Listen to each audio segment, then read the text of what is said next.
PDRRMO mo pahigadyo ng BLS sa non-standard first aid training.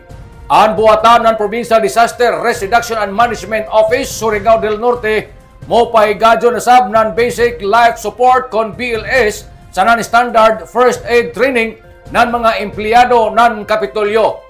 Ini subay ng programa sa kagamhanan ng lalawigan na nagbase sa ikasiyam na agendum sa 10-point agenda ng RLSB 2.0 ng administrasyon ni Provincial Governor Lyndon Barbers.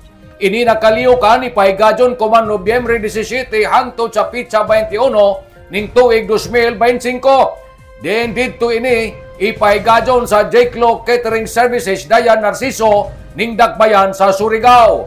Base ng mensahe ni Mr. Cicero Cosme P. Tripoli, anhipi sa buhatan ng PDRRMO si Jamie Laong nan ini na training nagtinguha na para ang pipila ka mga personahe ng Kapitolyo matagan ng kaalam isip essential life-saving skills ng tagakinahanglan na mas mahimsog, epektibo sa pagresponde kung jaoy mga emerensya, disaster man sa non-health-related incidents. Tinguha ng gobernador usab na mas matagan ng kaalam ang mga empleyado dakan mismo sa ilang mga opisina kung jaoy angayan na mga dyan ang tabang dali ini marespondihan o kaha maaksyonan.